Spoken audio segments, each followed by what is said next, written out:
This podcast is brought to you by our friends at Anchor by Spotify. And if you haven't heard about Anchor by Spotify, it's the easiest way to make a podcast with everything you need all in one place.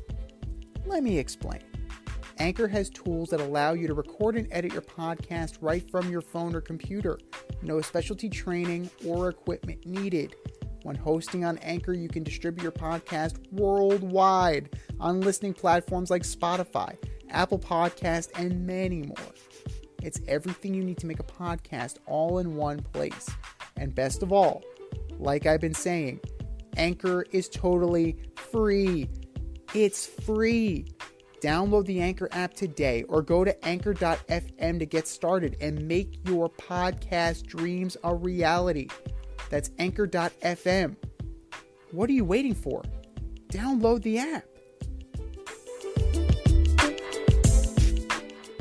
Well, it's a big show. Welcome to the Fade Route It's a big bad show tonight. with DNZ. Yeah, it's a big show. Here are your hosts, Crank it up, turn on them lights. DNZ.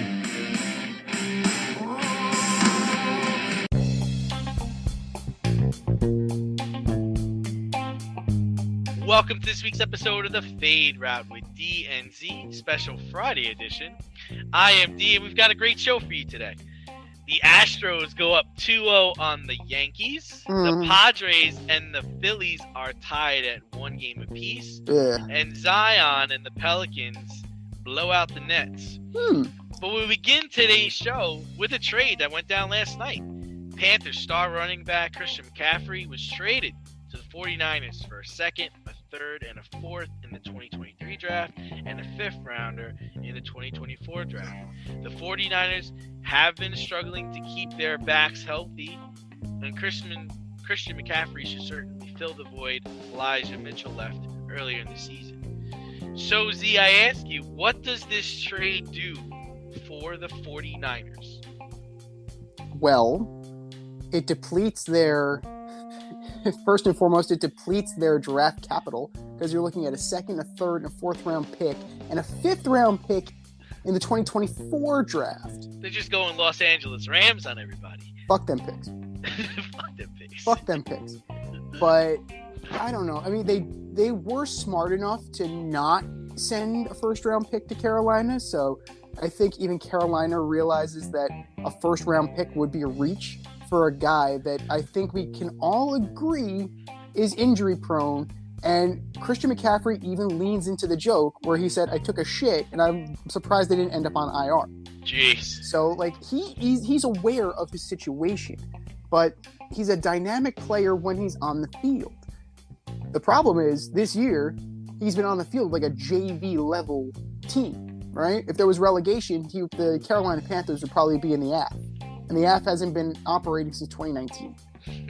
85 rushes, 393 yards. He's averaging 4.6 a carry, right? That's not bad. It's not great, but it's not bad. 2 touchdowns. But what this does is it ultimately benefits the passing game, right? Because now you don't have to worry about lining up Debo in the backfield, which he hates. Like, let's be real, Debo Samuel hates doing that, and that was kind of the bone of contention and why he asked to be traded, is that he does not want to be featured in the offense in that way. He wants to be a wideout. This gives them the opportunity to do so, but it's a very short-term fix, right? Because you know as well as I do that Christian McCaffrey is going to get hurt. Yeah. It's a matter of when, not if. It is right. When. And, this is a very short-term deal. It's rich. It's a very rich deal for a short-term infusion. But, as far as what this means for the Niners, it's just like it's duct tape on a hole. Like it's it's not gonna work. Eventually, if we're talking about say it's a boat, you put duct tape there, right? It's not like those Flex Seal ads. The water's gonna get in. The water is gonna get in because you have a hole in the boat. It does not matter that the duct tape is there. The water will find a way. And right now, the injuries are a problem. Defensively, injuries are a problem. Elijah Mitchell is a problem. Trey Lance is turning out to be a problem because Jimmy had to throw 40-something times, 41 times. You're not going to win if Jimmy is throwing 41 times. That's not who he is. He's a game manager. That's what Jimmy Garoppolo does, and that's what he excels at. Christian McCaffrey is another tool in the toolbox, but it's like a bent screwdriver. Yeah, I mean, so we know with Kyle Shanahan and his offense, people get hurt, man. Like running backs, even their quarterbacks. I mean, Jimmy got hurt last year. Trey got hurt this year. So I give him maybe 4 or 5 weeks before he gets hurt. And he's a guy that is dynamic, and I think he's going to be really good in this offense. But like you said, now Debo comes out of the backfield, which is great. I really think this is going to help Jimmy G. I think this is going to help him a lot. It's going to take a lot of pressure off him. People are going to have to respect that running game. But, the 49ers, I believe they're like 3-3. So they're like a 500 football team right now. Now, the Rams have been struggling. I mean, the Rams look awful. Seahawks have been battling. I mean, they're playing tough. They're battling. And the Cards lost 8 straight home games. So last night was their first win at home in a really long time. And they just got DeAndre Hopkins back. So they definitely need to compete in the division. I like what they're doing, going for it. Also with the Panthers, they realize, this is a wrap. They sent Robbie Anderson away. They're sending Christian McCaffrey away. They're starting over, and they're starting now. So good for them. The other part is that Christian McCaffrey's father played for the 49ers, so that kind of comes full circle. Shout out, Ed. What's up, Ed? Yeah. So, I think it's a good move for the 49ers who needed running back help. It destroys Jeff Wilson's value in fantasy. It destroys Elijah Mitchell's value in fantasy. It changes Deebo Samuel's value in fantasy now because he's not going to be coming out of the backfield. I think this weekend they're just going to be going goal line with McCaffrey until they can get him up to speed. They got a big game against the Chiefs this weekend. And then next weekend, they have divisional game against the Rams, and then they get their bye. So really, they just got to get to their bye. They got to win this week, win next week, and get to their bye, and then they're going to be in good shape. I mean, all they need to do is get healthy and get whole. But to go back to what you were saying about this offense under Kyle Shanahan being dangerous. Yeah, like you're right. You're absolutely right, and it has translated to Miami as well, right? Because Mike McDaniel is bringing that offense to Miami, and he's gotten 3 quarterbacks murdered. The NFLPA needs to get involved here. Something's going on here. Like, I don't understand. Like, I mean, injuries are one thing, right? Like, okay, every team gets an injury bug, but people get killed out there. Yeah, no, People this almost is died. Different. This is different. Tua almost died. No, Tua did. He said he lost consciousness. They blacked out, Mike. Right. It's like, shit. You want to watch MacGruber? No. Come on, get on the plane ride home. We're going. You coming? Coming with? Get up, bitch. We're going on an adventure. Pass me the Doritos. Oh my God. But, it is very interesting that this is happening in this kind of offense. But, you really need to be concerned with both parties now, because the Niners, this is consistently an issue. And you need to wonder, right? If you're John Lynch, if you're Kyle Shanahan, and now you see it translating to multiple places, maybe we got to change something up a bit, because we're going to get our guys fucking killed. Nah, they don't care. They don't care. Do you love brownies? Of course you love brownies. But you know what's better than a brownie? A delicious, handcrafted, gourmet brownie delivered right to your doorstep. That's what our guys at Sweet Life Brownie Co. offer. Chef Tommy D and the crew offer a dozen delicious delights that you will crave, from the classic OB to Dutch apple to campfire s'mores and many more. Check out their website, sweetlifebrowniecode.com, for their Friday brownie drops. At noon, their site goes live and you see what they're making. Since you're there, become a site member and earn points. You earn 50 points just by signing up. Make sure you follow them on Instagram and Facebook too, at sweetlifebrownie_co, for the latest updates and their latest releases and creations. That's sweetlifebrowniecode.com. Give them a call, 845-641-3043, and tell them D&Z sent you. That's sweetlifebrowniecode.com, 845-641-3043. Sweet Life Brownie Co., because there's always room for a brownie. But, this trade happened last night, and we wanted to jump on it right away, but the real story going on is Major League Baseball playoffs have been great, right? The Fantastic. Padres and the Phillies are now tied 1-1 after each team took care of the Braves and the Dodgers. Man, the Phillies finished in third place in the NL East. They were up. They beat the Padres in the first game. They were up in the Padres in game 2, then lost the lead. How are the Phillies still in the playoffs? You get hot at the right time. Oh, don't give me that horse shit. Hot at the right time. They're batting Kyle Schwarber first, for God's sake. What kind of lineup is that?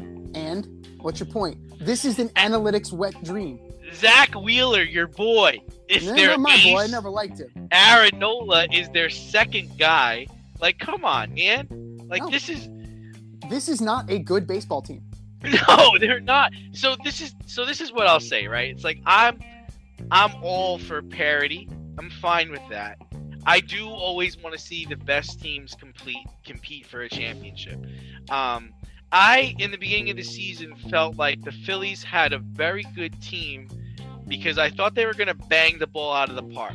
I thought they were just going to crush people with Schwarber, Realmuto, Castellanos, Harper. Like, I just thought Hoskins. I thought they were just going to just bang the ball off everybody, right? And then That was the idea. you're halfway through the season, and they're just an average team. They went to firing Girardi. And you're like, all right, this season's over. And then it's like, well, wait a minute. Now it's September and August, and they're hitting. Harper comes back after being out all summer. Then, they only have to win 3 out of 5 to knock the Braves out. They knock the Braves out. Now the Dodgers are gone. So they're facing the Padres. And it's like, wait a minute. This could actually happen. It absolutely could happen. But you know what? This is the mediocrity that Major League Baseball wanted. This is what happens when you give the 4 best teams a week off. And I know you don't want to hear it, but this is the fucking truth. Like, the Dodgers got steamrolled. The Braves got steamrolled. The Yankees had to go to 5 with the Guardians. The Astros are the only team that thoroughly handled their business. Slap.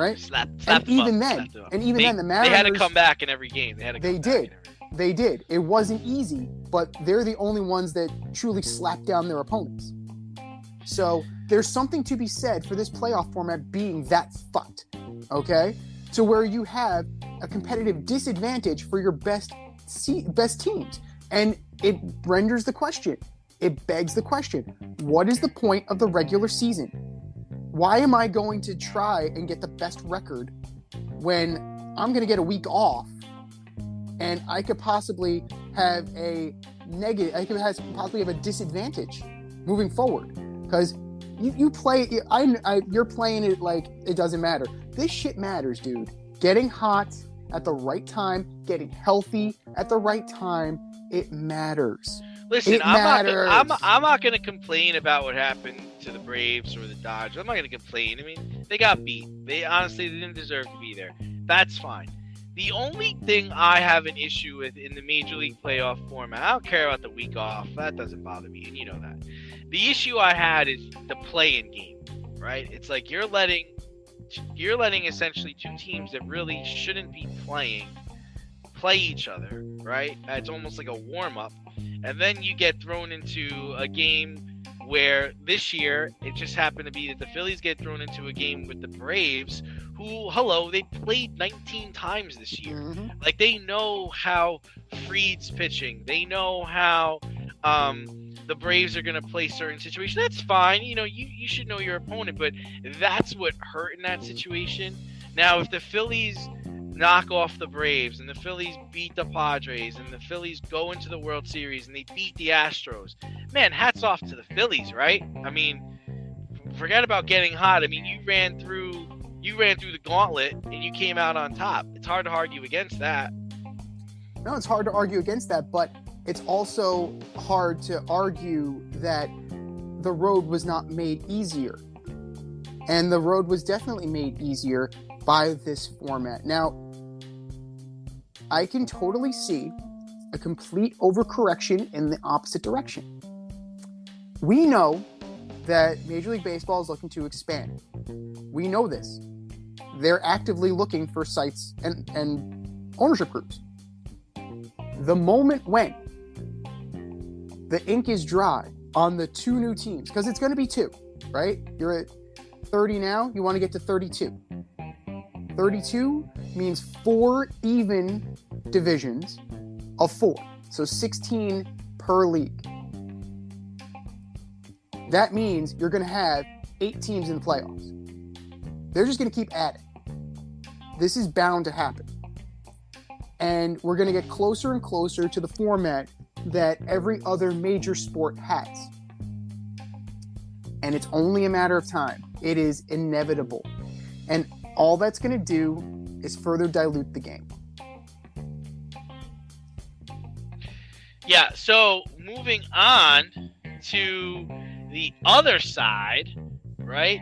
We have the Astros took the first 2 games of their series with the Yankees. Now the series shifts to New York as the Yankees look to get their first game in the series. They'll be throwing your boy Garrett Cole in Game 3. A lot has been made of Boone's lineup decisions. People he's putting in the field, people he's batting in certain places in the batting order. What do you think of the moves he's made so far? And do you think he's going to shake things up when they get back to the Bronx? What's there to shake up? Realistically, Josh Donaldson can't buy a hit right now. He looks lost. And they figured out, if I throw him a curveball, he's going to swing. Or he's just going to get locked up because he has tunnel vision right now. He looks absolutely lost, and he's taking it into the field. IKF, adios. Like, come on. They're playing a rookie over you. Oswald Peraza has played exactly as many games as I have played in the major leagues. And he's starting in the championship series over the guy that they purposely went out and got for defense, right? That was part of the whole thing. Otherwise, they would have kept Gio Urshela. Say what you will about Gio Urshela. He's better than IKF.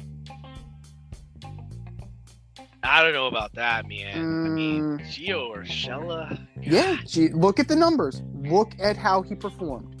IKF, hot garbage. Gio Urshela, solid. Matt Carpenter looks lost. The problem with Matt Carpenter is give the guy a break. He was hurt. You tell him to come back. He's facing Verlander. He's facing top end pitching right now. Come on. Right. What's crazy is that I believe the Yankees struck out 17 times in Game 1, and then I think their 7, 8, 9 hitters struck out 13 times combined. There are 2 guys hitting right now. There are 2 guys hitting. The immortal Harrison Bader, Horace Mann's own, Bronxville, and Mr. Anthony Vincent. One Anthony Vincent Rizzo, our paisan. So, the coupling of no hitting with the questionable at best bullpen choices, right? Tyone was struggling he's at the end of his rope. You have a full complement of pitchers, right? You have your Loaizagas, you have your Trevinos, who came in eventually. You have your Wandy Peralta, Mr. Big Balls, like Severino called him. He's got brass balls. Instead, you go to Clark Schmidt. Clark Schmidt, who's like the second to last guy in your bullpen. And the only other guy, the guy at the end of the bullpen is Domingo Germán because he gives you length.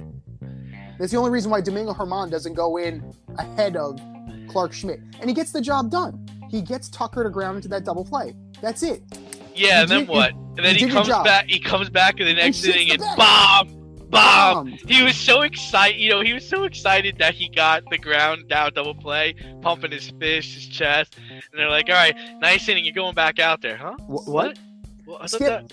Skip. I did it. I thought that was it. But Skip. No. You got another inning. Oh, all right. Bang.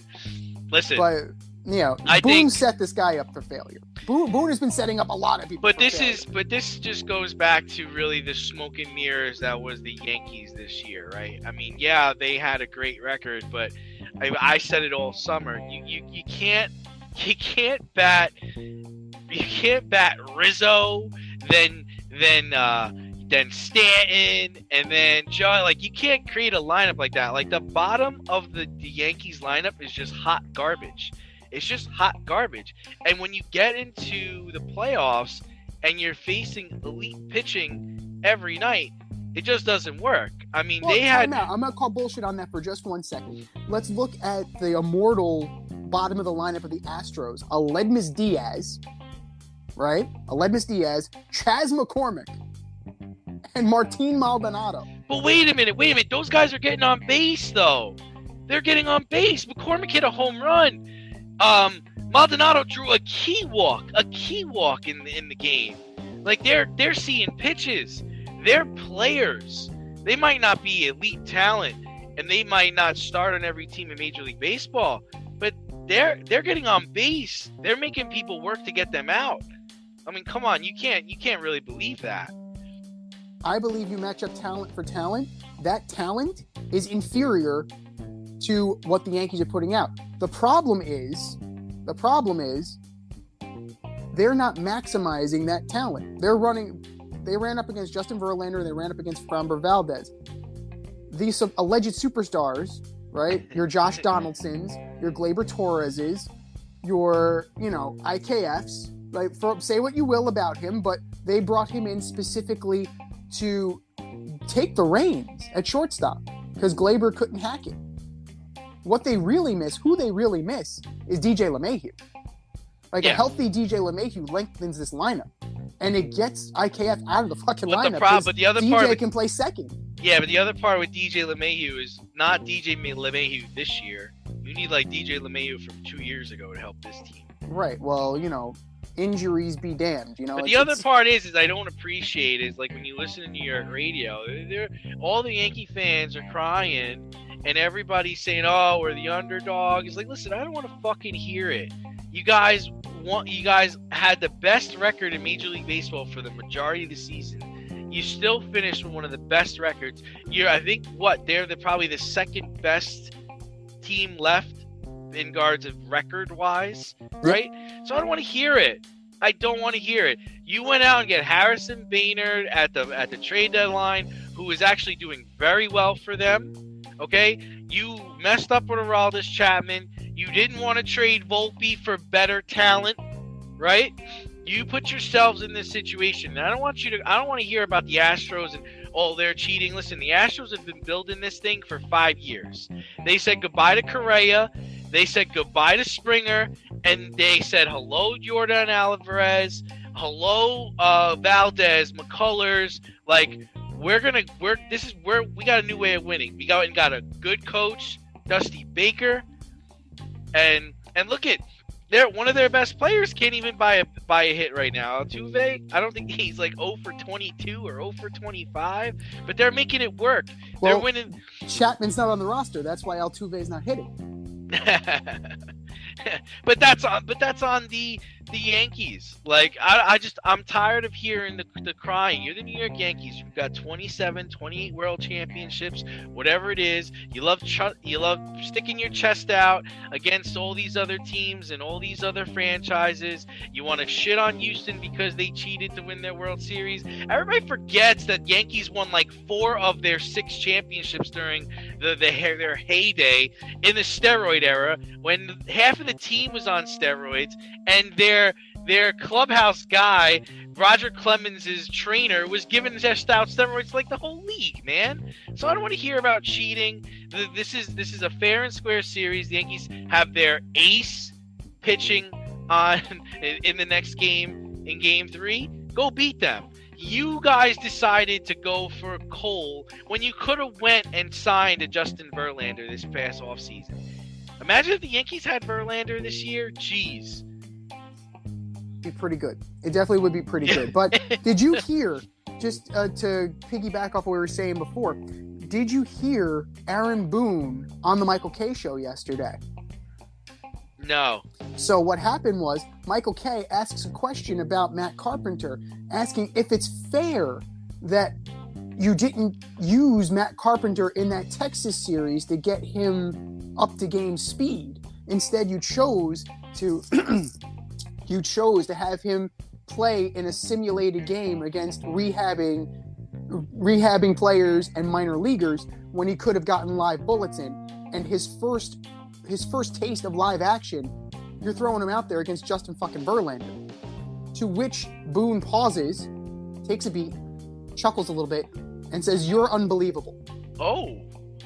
So there is pushback from Aaron Boone, and Michael Kay gives it right back to him. He said, "How am I unbelievable? How is that an unfair question?" And Michael Kay is right. It is not an unfair question.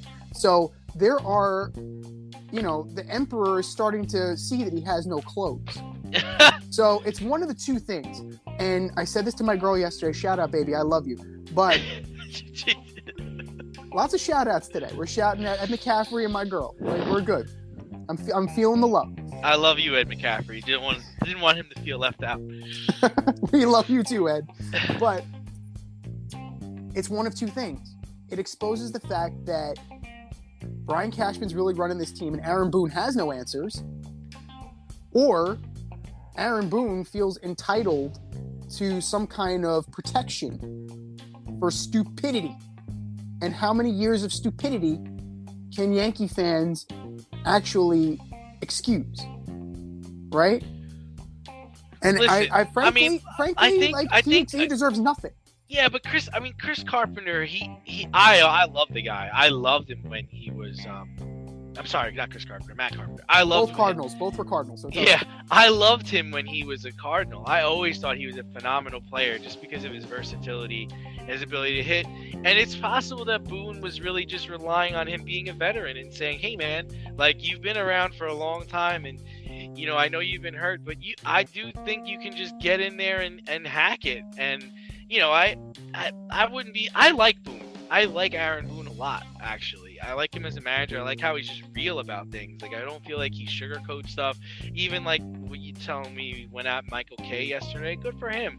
Like, I like what he does. I think he's doing the best that he can. I don't blame this on him. There's not much he could do.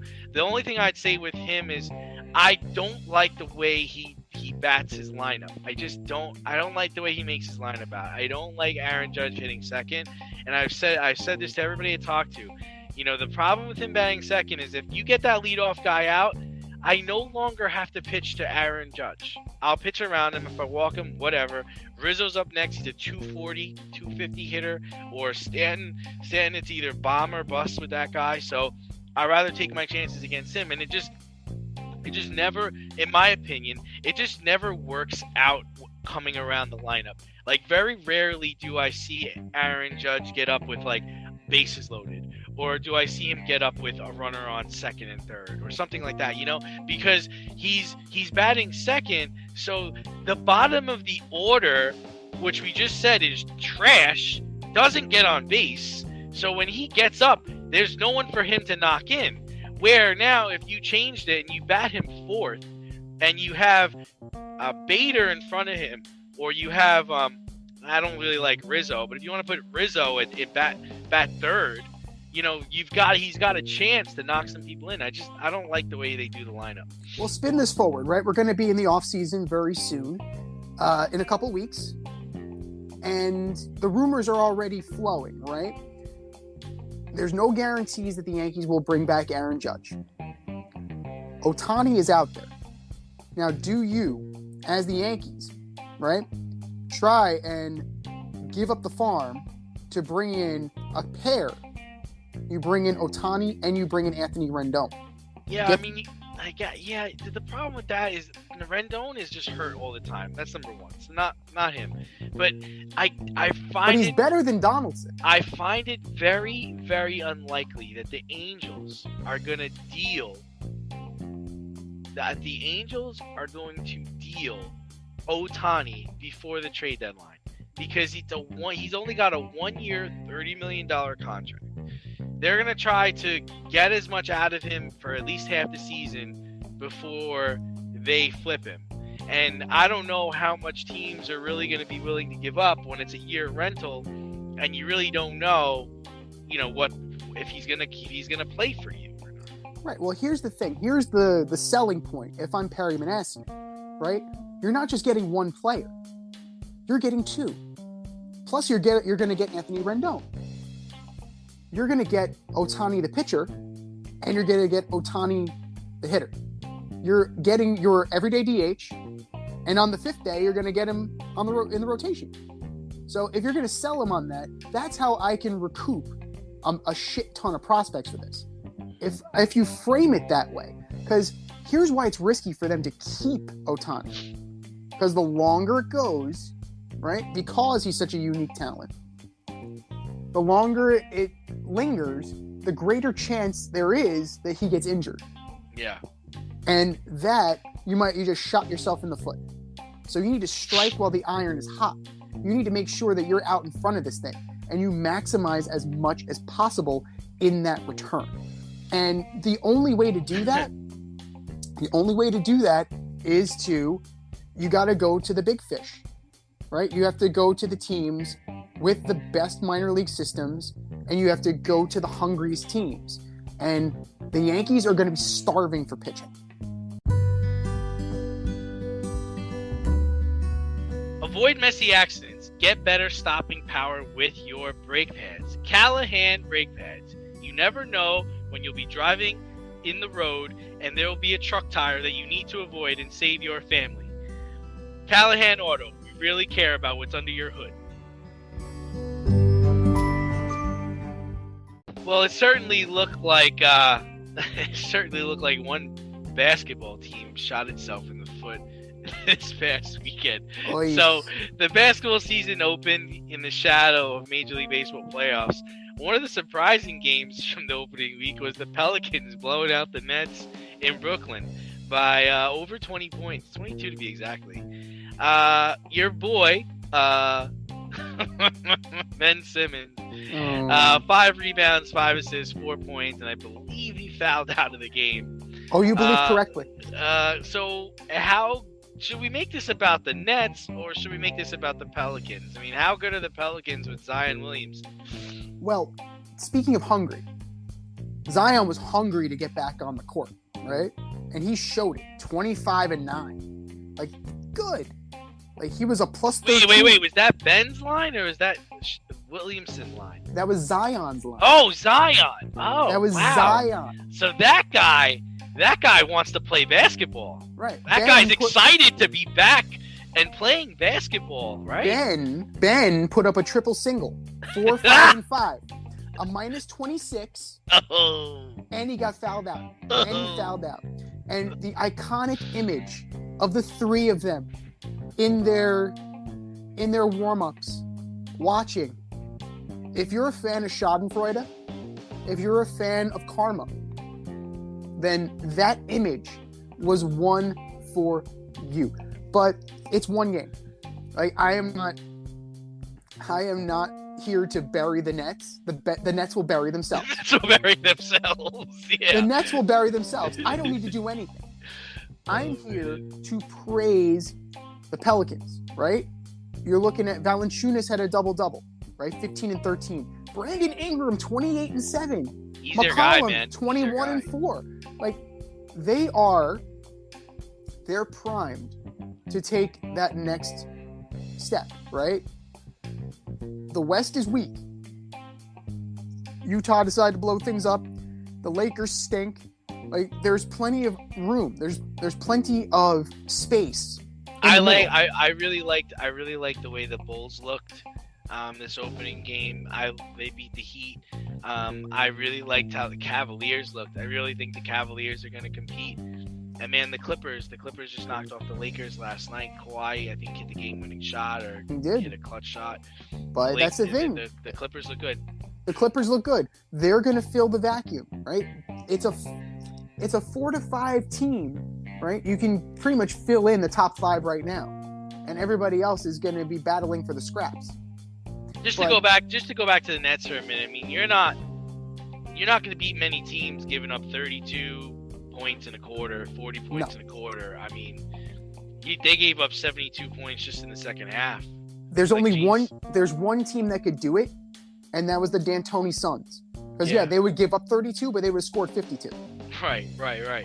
So, I mean, like I said, I really wanted to see Nash make an imprint on Ben Simmons. And, I mean, I know it's just one game, but it doesn't look like he's made a dent. And, you know, I briefly discussed the Clipper win, but, you know, I guess we got to talk about the Lakers. We have to. I guess so. They lost the opening night game. And then they lost their opening night game to the Warriors. Like I said, yesterday they lost to the Clippers. Are these the final years of LeBron James? Is he going to play out these final years like Michael Jordan, just accumulating a vast bunch of numbers, but the team doesn't really win? It looks like it. I mean, if you're running out, you know, Lonnie Walker the fourth, you know, Patrick Beverly, you know, Russ, it's not going to work. Like, this is not, I mean, you're trying to make this happen. It's not going to work. Not at all. And the real player that makes this team go is Anthony Davis. And the problem is, can you trust Anthony Davis? And that's a resounding no. How many times? It goes back to Christian McCaffrey, right? We were talking about Christian McCaffrey in the beginning. He's the man. He's the man in that offense. But for how long? There's a reason why Anthony Davis is nicknamed Street Clothes. There's a reason why. And the dude cannot stay healthy. Now, they seem to have managed his minutes. He only played 36 minutes in the opener. Now, granted, they got their doors blown off by the Warriors, but they're the defending champs. So there's something to be said for that. Then to go out and get and then lose to the Clippers. They lost by 6. It was a close game, but I mean, you want to talk about Ben Simmons having a bad stat line? How about Russell Westbrook? 2 points, 4 assists, and 3 rebounds in 27 minutes. If you want out, if Russ really wants out, then he needs to start playing better, right? Because who's going to trade for him? Is that what you think? You think he's playing that way because he wants out? I just think that's who he is. I mean, I don't think he's any better than that. That's just who he is, man. I think that if he really wants to facilitate this, he's got to find a new gear. Because it's one of two things, right? He's either going to play this shitty and they're going to buy him out, which may be the plan. I don't know. Like, this may be who he is.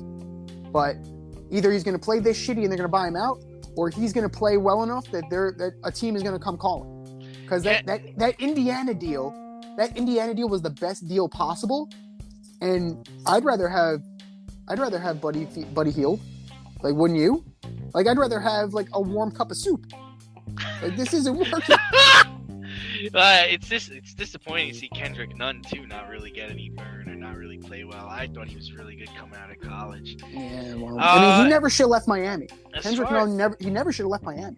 Yeah, the Westbrook thing, it's just bad. I mean, 2 points, dude. Mm-hmm. I mean, you could have got lucky and got 2 points last night against the Clippers. I mean, come on. It's just like, and yeah, it does seem like LeBron is trending towards that Michael Jordan end of his era kind of thing. I mean, that's what Michael did. I mean, Michael went to the Wizards, played exceptionally well. I believe he was averaging like 20, 22, 23 points and, 4 or 5 assists. And, they would become like a 6 seed, 7 seed. No, they would be like a 7 seed, 8 seed, not make the playoffs. And it's just like, whatever. And that's where this is heading. There's no fixing this. No, but Michael also didn't have the revenue streams and different avenues for social activism and other interests, right? I mean, Michael liked to gamble. Yeah. Michael liked to golf. Yeah. Michael liked to smoke his cigars. You know, that was his interest. Those were his interests. Right. The other idea would be is like, you know, maybe the Lakers need to just see what it is and trade him. Trade LeBron. Trade him somewhere because he's got value. You trade him to a contender, trade him to a team that needs a superstar player and take all their draft picks because there's nothing I don't even think a team's really going to be that interested in Anthony Davis. Maybe the Pacers would be. I'm chuckling over here. You know who I immediately thought of when you said trade LeBron? Who? The New York Knicks. Oh, it's God. Finally time. It's time. They don't need him. He's on death's door. Let's get him. Yeah. Need some last-minute fantasy football advice? Then the boys at the Fade Route have you covered. Tune in every NFL Sunday to Red Light, Green Light 1, 2, 3 with D and Z. D and I give you our top 1, 2, 3 fantasy starts, or green light, and fantasy sits, or red light. That's Red Light, Green Light 1, 2, 3 every NFL Sunday during the season. You can find us on Apple Podcasts, Spotify, and wherever you get the Fade Route. That's Red Light, Green Light 1, 2, 3 with D and Z every NFL Sunday during the season. Speaking about people on death's door, 2 quarterbacks had really, really tough weekends. 2 Hall of Fame quarterbacks. I wouldn't say both of them are greats. One of them is definitely great. The other guy is good. The Packers and the Bucs had bad losses. The Jets bested the Packers in Lambeau. And the Bucs lost to Kenny Pickett and the Steelers in Pittsburgh. Aaron did not show up to OTAs. Brady didn't do final walkthrough with his team, met them in Pittsburgh, and then he had the audacity to scream at his lineman on national TV. Man, bad luck there, Tom. Has either quarterback lost their team? Well, it's hard to say, right? It's definitely hard to say because these are 2 veterans. They are the faces of their franchise. They've invested so much in them. And in Brady's case, they built around him. Unlike Aaron Rodgers, who took all the money and they decided to dump his best player. But this has been brewing a long time with Rodgers, right? This has been a long time coming. If for fans of karma, fans of Schadenfreude, this is for you. The Packers are slowly chipping away, right? It's slowly eroding around Mr. Rodgers. And it's all the more evident that they did not invest in the proper talent to keep this train going. And they chose to effectively placate this quarterback instead of getting rid of him. Identify the problem and then deal with the problem. They identified the problem and proceeded to try and win over the problem to where they're trying to reason with. It's like a toddler who won't eat his vegetables. You know, you just, here comes the train, do, do, do, do, do, and then the toddler spits in your face, spits the food back. Like, that's kind of what this is. Like, this is what Aaron Rodgers is. This is what he's been doing for years in Green Bay. It's now just coming to a head. And that head is going to burst. And it's going to cost LaFleur. It's going to cost Gutekunst. It's going to cost Rodgers. It's going to cost the entire team. For Brady, you can't tell me he wanted to play this year. You really can't tell me he wants to play. He's there, but he's not there. You know? Like, he's still going through the motions, and Brady going through the motions is still pretty goddamn good. But it looks like he's preoccupied elsewhere. I mean, the Giselle thing is happening now. Giselle. Antonio Brown coming out and attacking, you know, like Cobra Kai. Like, it's just like, that's like the most inopportune moment for this. And then for Brady to skip walkthrough to meet the team in Pittsburgh. Mazel tov, Mr. Kraft. Congratulations on your wedding, by the way. Where was our invite? I just want to know. Damn it. Come on. Like, we bring the life of the party. But, this is an isolated incident compared to years of festering under the surface in Green Bay. And it's a bad look. It really is a bad look for Tampa Bay, where, Pickett didn't finish the game, right? Trubisky did. They lost to Mitch. They lost. Tom's like, I didn't leave my wife and kids to come here and lose to Kenny Pickett and Mitchell Trubisky and the Pittsburgh Steelers. And somebody, under their breath, somebody said, well, then maybe you should have been here on Saturday. Oh! Shots fired. But you can, both teams, Tampa Bay and Green Bay, this is not what they signed up for. This is not what they chalked it up to be. Green Bay, like I said before, they're mediocre, can beat teams' best. Clearly, that is not the case. Right now. The Buccaneers, because of their division, they're still in this. Green Bay, you're fighting for a wild card right now. So you need to snap out of this, because Minnesota, they have their foot on your throat. They're ready to close this division out. And you need to be able to do something about it. But, we're analyzing Tampa Bay and Green Bay too much. Give credit where credit is due. The Jets took that game. Stop. They did. Stop. Z, the quarterback had 99 yards passing. They were 1 for 11 on third down. Stop. It's an apparition, dude. They're not good. They beat a bad team. The Giants beat them too. The Packers are just not a good team. Their receivers don't get separation. Their quarterback didn't go to OTAs or it doesn't work with his receivers. I wouldn't be surprised if he retires after this year. Don't even go there. Don't even go there, dude. You are what your record says you are. Certainly are. 100% you are. I'm not disagreeing with that, but the fact of the matter is that the Jets beat a bad Packer team. They beat a Miami Dolphins team that had its third string quarterback. Come on. There's not a lot there. They lost to teams that were good teams, ready to play. Let's see what happens. They're going to Denver this weekend. The Jets are probably going to win in Denver this weekend. Russell Wilson's hurt, but they are playing in Denver, and the Denver defense is stout. But reality sets in after that. They're going to play the Patriots, who are their defense is just shutting people out. They're just shutting people out.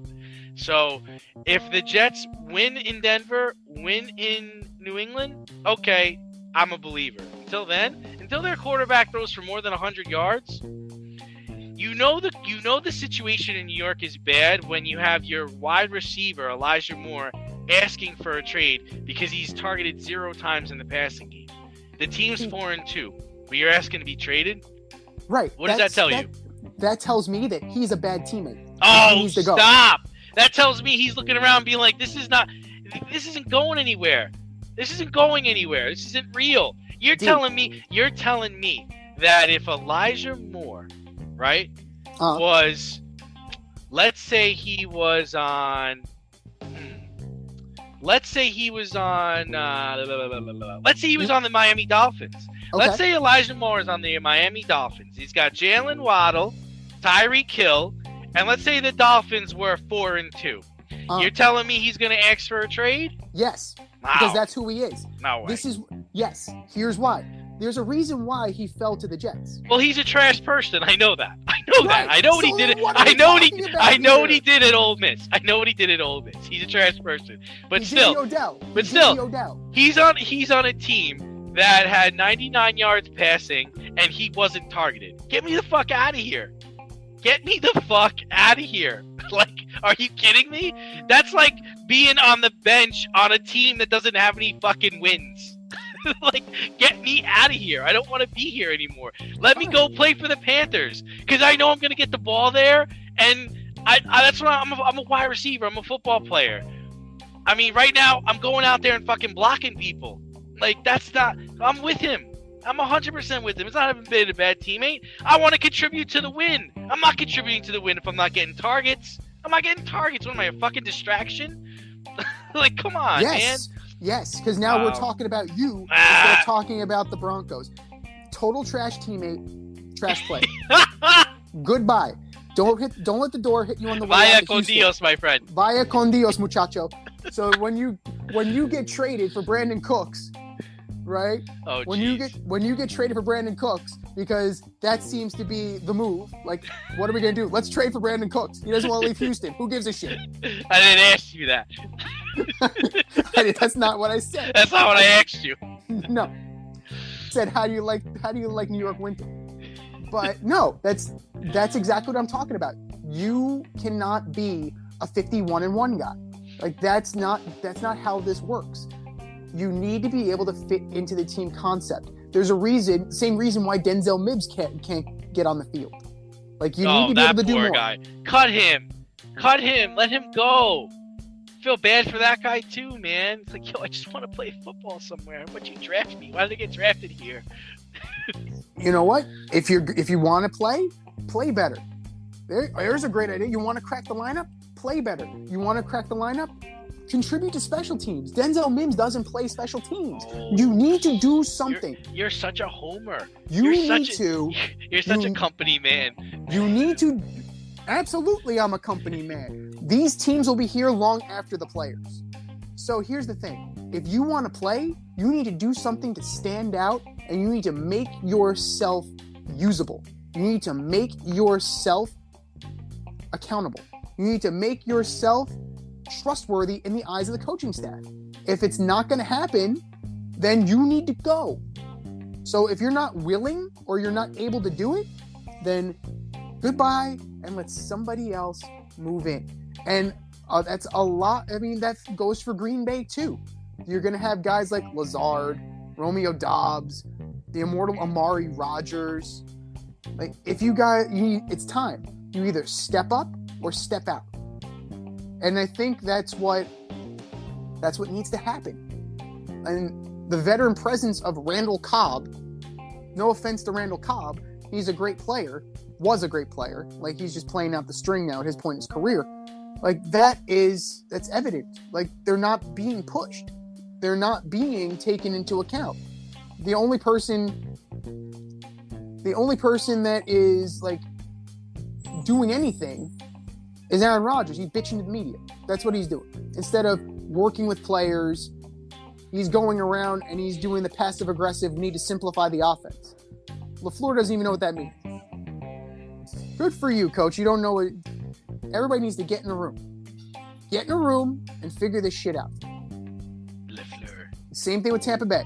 Get in the room and figure this shit out. Because Brady clearly doesn't want to be there. Bowles, Light, Brady, you all need to get in a room. And Tom needs to be like, dude, yeah, I don't want to be here. How do we make this happen? So do I have to fake an injury? Like, what do I have, like Belichick used to put me on the IR. Like, he used to put me on the injury report. Like, I don't know, what are we going to do here to facilitate this divorce? Oh, sorry. Wrong choice of words, Tom. This separation. No, that's not the right word either. Like, sorry, I'll come up with something. Never mind. I'll figure out the word. But it's clear that there's something there, and Brady just... It should have been this year. This should have been his first year of retirement. He should be enjoying it. Instead, he looks like he's, going through the motions.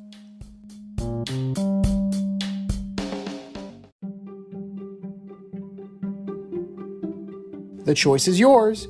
Swipe left or swipe right.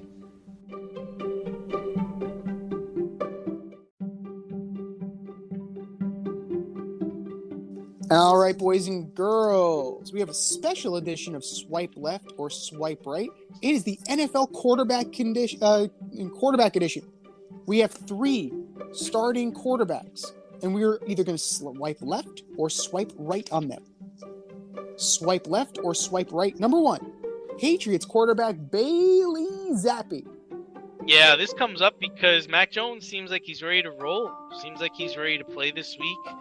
I'm swiping right for Bailey Zappi. I think they stick with him. He's a model for efficiency at quarterback. He hits the open wide receiver. He doesn't turn the football over.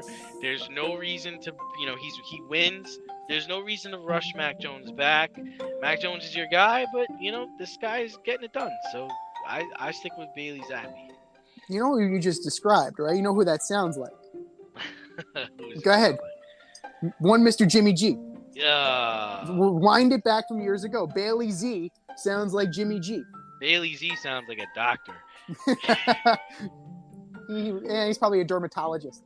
Yeah, or a podiatrist. Something. Yeah. Progressive foot care. Shout out Dr. Pinker and those creepy commercials. Good for you. But I'm swiping right on Bailey Zappi too. I've been impressed with what he's been able to do. He's 2-0, 72.9% completion. He's completing 73% of his passes. Yeah. So that is impressive. 4 touchdowns to 1 pick, solid ratio.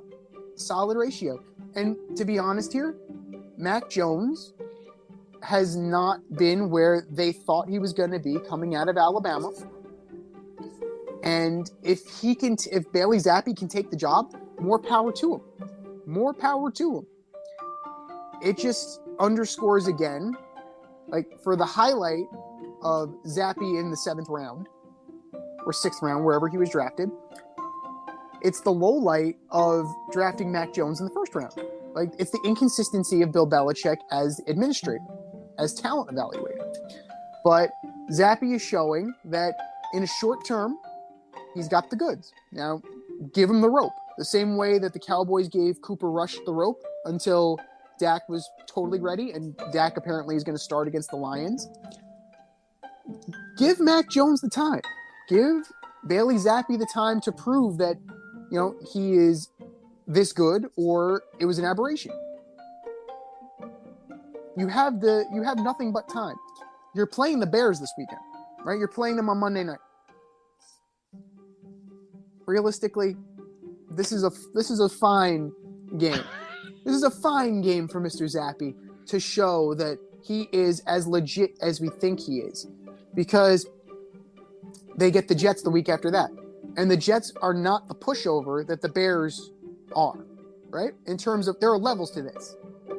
The Bears are down here. The Jets are higher up the food chain. So, and it's weird to say that, but it is. It's true. The Jets will come hit you in the mouth. So we'll definitely see what Bailey Zappi has to offer in 2 weeks. And I doubt that Bill Belichick is going to make such a rash decision and have Jones come back when it's not really necessary. Swipe left or swipe right. Number 2, Broncos quarterback Russell Wilson. I don't think anybody's swiping right on this guy. I mean, he certainly looks like he's done in Denver, and he never even got started. Whether he's hurt or not, or he's having trouble running the offense, running the ball, throwing the ball, he can't hit open wide receivers. The team's frustrated. The fans are frustrated. Fantasy owners are frustrated. I'm frustrated, so I'm swiping left on him. 5 touchdowns, 3 picks, 1,400 yards. Under 60% completion. You're looking at, 58.6. If he's hurt, still not. I mean, he's been playing hurt his entire career at this point because he's been playing behind shit offensive lines. This should be, second fiddle to him. This should be second nature. And I'm swiping left on him. Like, it's not a good fit. Hackett, that hire seems to be a bad fit. This team seems to be a bad fit for Russ. It just seems like another time that John Elway has shot himself in the foot out in Denver. And if Brett Rippon, the immortal Brett Rippon, who's done it to the Jets before, right? He came in when he was a member of the WFT, I believe. Or he was a Bronco. I'm not 100% sure. He might have been a Bronco at that point. But he came in and he was able to move the ball against the Jets. He was able to make the offense go. If Brett Rippon is able to do that while Russell Wilson is on the sidelines, then you really need to consider what the hell you just invested in. because it was multiple draft picks, Noah Fant, Andrew Luck, and Shelby Harris for this. That's a lot. That's a lot for 2 and 4 circling the drain and wanting to fire your coach. So there's no way you can swipe left. You can swipe right on Russell Wilson at this point. Swipe left or swipe right on New York Football Giants QB Daniel Jones. This is really surprising to me. I mean, Max Kellerman and ESPN, they're all about the Giants should give Daniel Jones a 3-year, $75 million contract. Am I missing something? Do not listen to Max Kellerman. The Giants' passing offense is pretty simple. If the first read isn't there, run it. I'm swiping left on him. I mean, I think he's a good player. Is he worth a new contract? Maybe short term, but not for $75 million. So this guy like a $30 million deal of 2 years. But that's about it for Daniel. It's time for them to move on. I think they're gonna get a reality check this weekend in Jacksonville, but I've seen enough of Daniel Jones. I'm swiping left too. He's solid but unspectacular. He is who he is. Like he's not gonna wow you. The only thing he's gonna wow you with is the bonehead mistakes that you will see from time to time that usually follows a flash of brilliance, like that 80-yard run and then he trips over his own 2 feet, or running for the first down except he lowers his head. Like that's who Daniel Jones is. Like he's gonna show you a flash, and then he's gonna do something stupid. In short, he's this generation's Ryan Fitzpatrick. No, he's not. You think he's gonna be a journeyman like that? Yes. He doesn't pass the ball as well as Ryan Fitzpatrick does. But you have to admit that the behavior pattern is very similar. Now, the only difference is that he went to Duke and not to Harvard. So, that does that, and he doesn't rock a sweet beard and look like Conor McGregor. But Daniel Jones has improved. But still, his improved is not very good. As far as this weekend goes, Jacksonville, they're pretty stout in the run defense. It's going to be Daniel's game. And I think he'll do enough. I don't think he's not gonna wow you. He never wows you with his stat lines. Like this year, like against Green Bay, 217. Like that's the most he's thrown for this year. No touchdowns, no picks. A lot of yards. So he's the very definition of he is who he is. And that's fine. He hasn't earned a lucrative deal. He hasn't earned a long-term deal. Not by a long shot. Absolutely not. So, playing out the string, you're going to find a new quarterback in free agency. Do not draft a quarterback. And, yeah, he's just... Daniel Jones is the very definition of is who he is. And that's okay, because that'll give him a nice 10-year career as a backup. And who knows, he may get another opportunity down the line like Geno Smith. But, yeah, is who he is. Can you take the championship from DNZ? This year, you can play our football pick'em on CBS Sports and compete against us in the option every week. Check the link in our Instagram bio, Fade Route Podcast, for all the details and to sign up. Then tune into the Fade Route every week until the Super Bowl for updates and standings. Bring it on.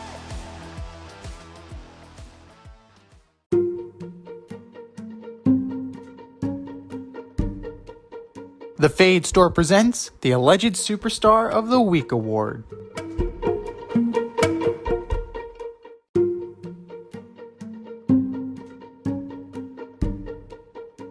All right, boys and girls, you know what time it is. It is time for the Alleged Superstar of the Week. You know how it goes. We have a poll on our Twitter page at FadeRouteDNZ, and you vote, and you vote, and you vote, and you vote. And once that poll ends, The winner of said poll gets the coveted ass trophy and a shout out on this here show. And do you know who took home the coveted ass trophy this week? I don't. So it was a tie between Whoa. NFL officials and Max Scherzer. So we can break the tie right here, I think. I personally think that the NFL officials had a much worse week than Max Scherzer did. Max Scherzer had one bad game. These guys had multiple bad games in a row. These guys. Yeah, so I think we can give just a little bit of the edge to the NFL officials. And I think that could be a recurring theme moving forward. But that was last week. This is this week. Who are your nominees for the Alleged Superstar of the Week, D? All right, first up, I've got Yankees starting pitcher Garrett Cole. While the Yankees were celebrating after the division win over the Indians, you pretended to take part in the locker room celebration. You put on goggles, took swigs of Budweiser, and then spit it out. Garrett Cole, you are my Alleged Superstar of the Week. Number 2, Tom Brady. My boy misses walkthrough to go to a wedding for his former owner, then gets beat by the Pittsburgh Steelers in Pittsburgh, screams at his lineman on the sideline after he wasn't even at walkthrough. Tom, not a good look for you. You are my Alleged Superstar of the Week. And last and certainly least, Alvin Kamara, my number 2 pick in the fantasy draft this year. Oof. You currently, through 7 games, have 351 yards and 0 touchdowns. Really? See, what do you got? Those are all bad. Those are all really bad. But yeah, those are bad. I need a second. I need 20. I need 20. But I'm going to start with Cristiano Ronaldo. That guy. You quit on your team. You quit on Man U. Coach Ten Hag wants to sub you in, and you walk off. Like, no, I'm good. No Thank loss. you. This has been a season of poor diva-like behavior from one Mr. Ronaldo. And it makes you wonder, right? Is he really the best in the world? Because, you couldn't have a shittier teammate. That's a pretty shitty teammate. You sold your team out. You walked away when they asked you to go on the field. Like, that's Vontae Davis level bad. That's the one thing he didn't do, was announce his retirement. Middle of the game. Cristiano Ronaldo, that is disgraceful. And you're getting off light, only missing the Chelsea game. I don't see how you're welcome back in Old Trafford, but that's just me. Cristiano Ronaldo, you are my Alleged Superstar of the Week. Aaron Boone, for these questionable, and then I say questionable, decisions. Clark Schmidt got the job done. Run him back out there. That's fine. Go ahead. You got this. Bam, bam, bam. Oh, no, we'll go to Trevino. Aaron Hicks is hurt. Let's put in Marvin Gonzalez. What? Okay. It's just one decision after another. And I'm going to lump in the Michael K thing too. Take your medicine like a man. You don't need to you don't need to go back at Michael K. You can be the bigger man there. Right? You can answer his question like a professional and move on. But you're stirring the pot, and it makes me think that either you have no power or that you deserve some kind of break. You deserve nothing. You deserve what you're getting. And most likely, if you lose, you're getting a pink slip. I'm just saying, Aaron. Aaron Boone, you are my Alleged Superstar of the Week. And last but not least, Elijah Moore. This is the most relevant the Jets have been in a very long time. And you are turning around and making it about yourself and your targets and your carries and your yards rather than the team. This is not an individual sport. You want an individual sport? Go play fantasy football. At the end of the day, it's still about team wins.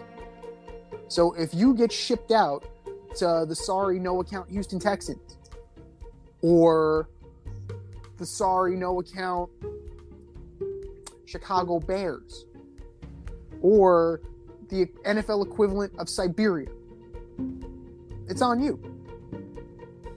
You had the chance to be a good teammate. You're choosing otherwise. Just like guys before you, like Jamal Adams, like Darrelle Revis. Don't go full Revis. Don't go full Jamal. The Jets seem to win most of that. Elijah Moore, you are my alleged superstar of the week. I've said my piece. D has said his piece. The poll goes up after the show at FadeRouteDNZ on Twitter and for our nominees.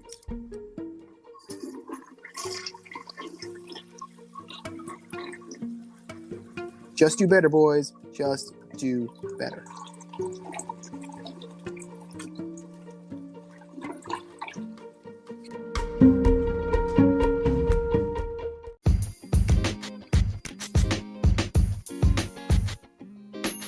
Your favorite podcast has its own merch line now. Go to the Fade Store with DNZ.com today for all your Fade Route merch needs.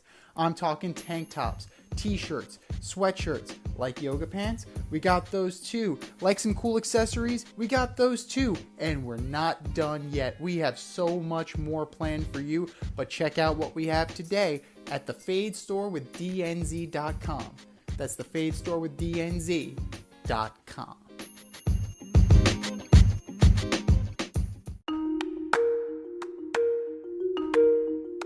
Let's run the option and give you our picks for the week.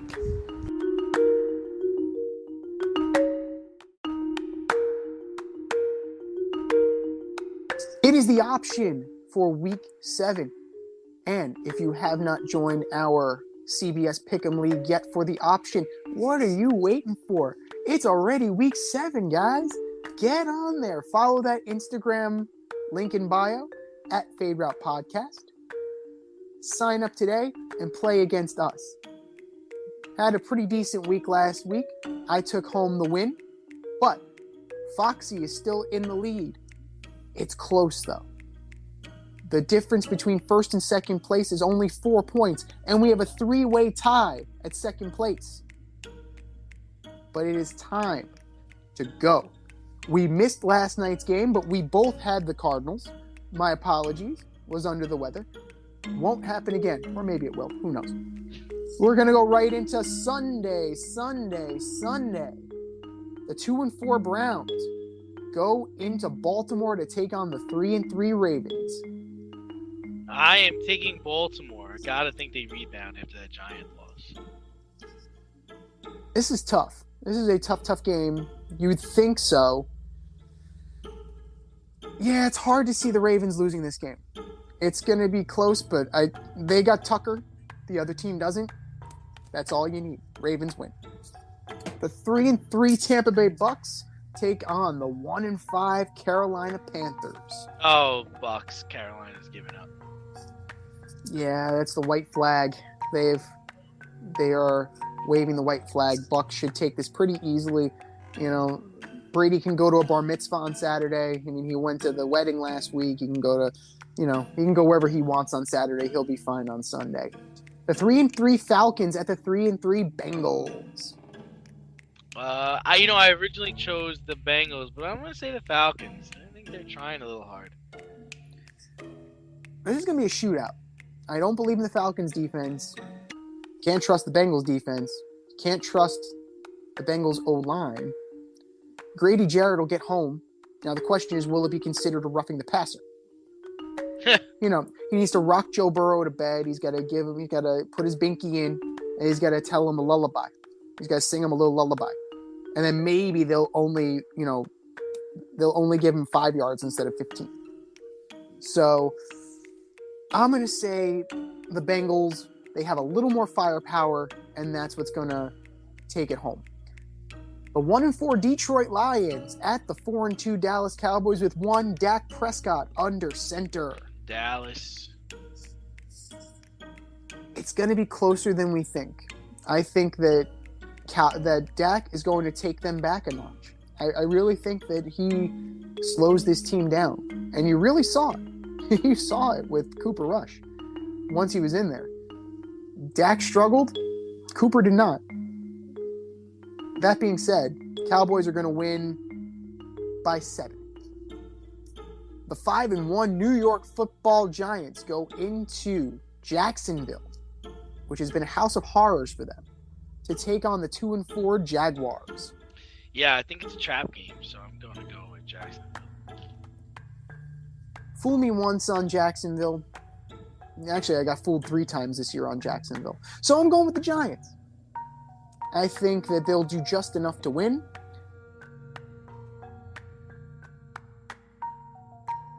The defense will show up at the appropriate time. And Daniel Jones will do just enough because that's who he is. He is who he is.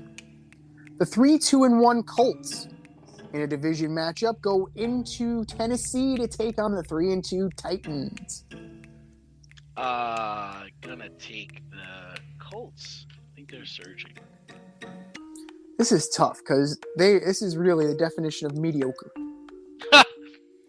It's like, what do you take here? Do you take the Matt Ryan led team, which is Matt Ryan, right? Blech. Blech. Or do you take the Ryan Tannehill led team? Blech. Like Jonathan Taylor is no great shakes this year. Derrick Henry is no great shakes this year. Like this is, the Colts have already played to a tie this year. It would not surprise me if they played to a tie again. But I'll go Titans. I will go Titans on this. I think Henry will have a better game than he's been having. And Matt Ryan will do Matt Ryan things at the least opportune time. The 3-3 Packers at the 2-4 Washington Commanders led by the immortal Taylor Heineke. Yeah, I'm going Washington. I think they're going to get after Aaron.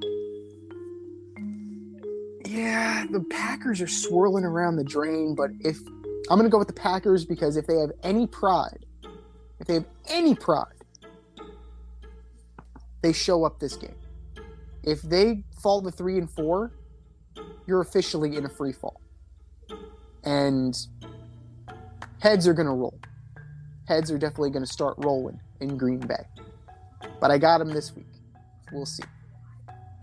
We're into the 4 o'clock hour. The 4-2 New York Jets go into the Mile High to take on the 2-4 Denver Broncos. Yeah, I'm taking the Jets, man. Jets pretty handily. That defense plays. Brett Rippon isn't any good. Zach Wilson is just going to have to stay out of the way. So this is the Breece Hall show. Sounds familiar, except one team is blue, the other team is green. How about that? The 1-3-1 Houston Texans go into Vegas to take on the 1-4 Raiders. I gotta say the Raiders. I mean, especially coming off of the loss and the bye, they gotta beat the Texans handedly. Yeah, this is another mediocrity bowl. The Raiders are the better team, at least on paper. They should take this home. It wouldn't, in true Raider fashion, it wouldn't surprise me if they laid an egg, because that's what they do. And somewhere Rich Bisaccia is smiling. But I'm going to take the Raiders. I think talent will trump all. But look for Dameon Pierce to have a really good game on the ground against the Raiders. The 3-3 Seahawks go into SoFi to take on the 4-2 Chargers. I'm taking the Seahawks.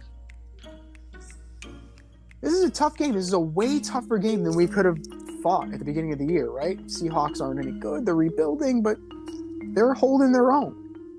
I'm going to take the Chargers. It's going to be close. And Herbert is going to pull it out at the end. The 4-2 Chiefs go into Santa Clara to take on the 3-3 49ers. I'm going to take the Chiefs. How about them Chiefs? How about them Chiefs? Like, there's going to be a lot of smoke and mirrors from the 49ers this week. It's going to be a shootout, but one team has Patrick Mahomes, the other team does not. I will take the team that has Patrick Mahomes. Your Sunday night, the Sunday night game. The 2-4 Steelers go into Miami to take on the 3-3 Dolphins. I'm taking the Dolphins. Tua's back. I think they're going to play well. This is a stinker. This is a big stinker of a game. Like, even if Tua is healthy, this offense is such that they could get him hurt again. Like, Mike McDaniel clearly just is about running his offense without regard for what's going on around him. It's like, fuck this. I'm proving how smart I am. All right, well, one's in an arm brace, one's in a neck brace, and the other's on a gurney. But you got your point across, coach. You're a good offensive coach. That being said, the Steelers are no good, right? Mitch is going to be under center. Dolphins, but it's not going to be pretty. Speaking of not pretty, your Monday night delight, the 2-4 Chicago Bears go into Foxborough to take on the 3-3 New England Patriots. Come on. I know, but come on, say it. It's New England. Yeah, say it. It's a formality. We have to say it for our loyal supporters and listeners. It's the Patriots. It's the Bailey Zappi show. Justin Fields is going to see ghosts the way Sam Darnold did. My only question is, are they actually going to get him saying it on the sidelines? Patriots pretty handily. Teams on the bye, the Bills, the Rams, the Vikings, and the Eagles. Adjust your fantasy rosters accordingly. This has been the Fade Route with D&Z. Thanks for tuning in. You can catch our podcast on Wednesday nights on Anchor, Spotify, iHeartRadio, or wherever you listen to your podcasts. Until next time, stay faded, everyone. Time for us to run the go route, but we'll talk to you next week.